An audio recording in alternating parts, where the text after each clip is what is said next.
So we're in your apartment here, surrounded by All my children, all your children.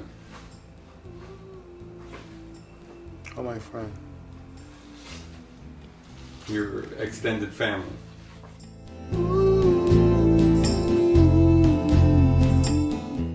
You haven't dusted them off in a while?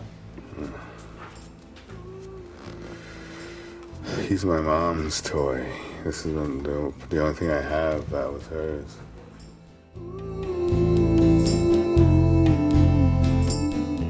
It was a toy that she let her put in her garden. She had garden gnomes, not even gnomes, garden objects, she had this kind of shit. Something like this. Almost exactly like this, in fact. Some of this could even be considered gardening.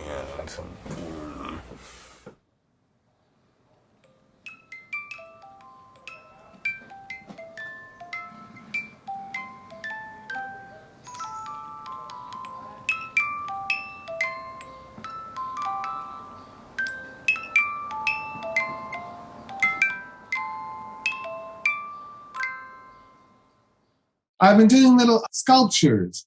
I have a lot of little toys I collect. It's like broken toys, more discarded toys. Things that meant something to me, things that spoke to me. I always go to like little stands. There's a great place where I live, where this guy sells his kids' discarded toys. $1, $2, $5, $10.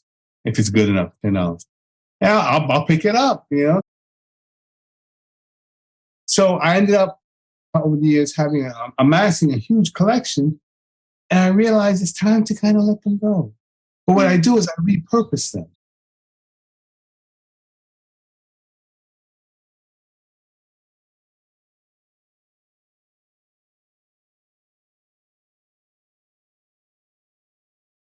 I have this thing I call the All-American Bible, which I did the cover, Fighting for You in a Blue-Eyed Jesus, your favorite scripture without the guilt, no woke, no joke. It's and it opens up, and it's got a Confederate flag and a gun and a painting of Jesus. I'm going to put some bullets in it as well, and it's got some of the favorite talking points of the religious right, like screw your critical race theory, make America great again, abortion is murder, superimposed on the actual scriptures of Jesus.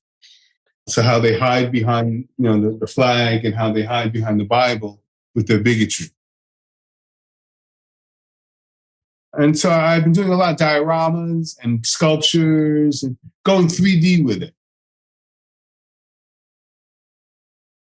I've got this thing called, I'm holding up, it's got the snake. I've already got the snake. There's the serpent. And I'll put a little apple tree in here. I got figurines, 2 nude figurines that are going to be Adam and Eve. So I'm just kind of creating things that maybe people can resonate with. Deal with my own struggle with, I don't struggle with spirituality. I struggle with the religious aspect of it. So I'm still struggling with growing up with that, the influence of that. So I'm just kind of like commenting on religiosity and politics, and race.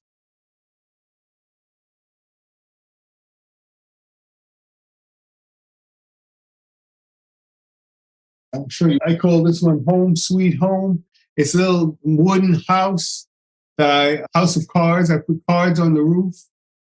And I have words like utopia and dream home and Bitcoin and symbol for Bitcoin and the symbol for the euro and paradise and Shangri-La in the white one. Then I have a red line separating the house.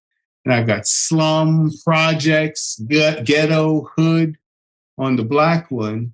And redlining, foreclosure, eviction, homelessness.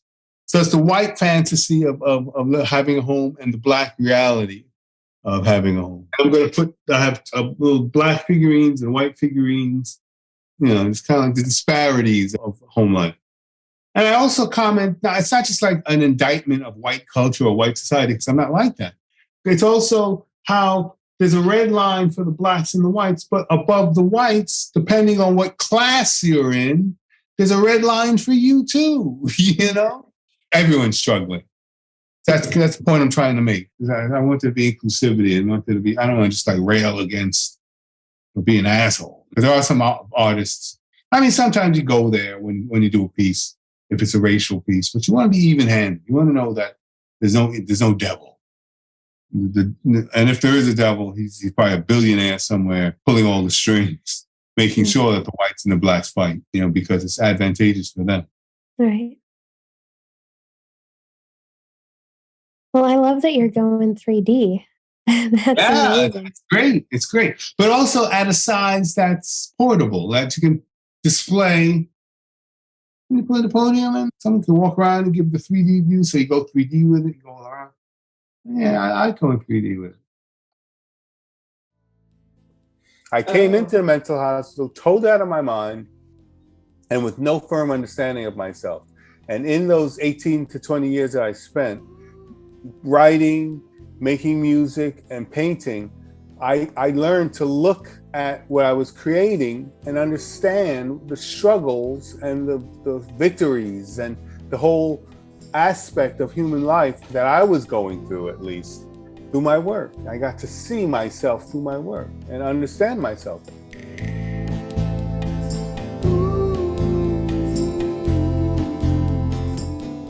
I tend to be very cerebral. And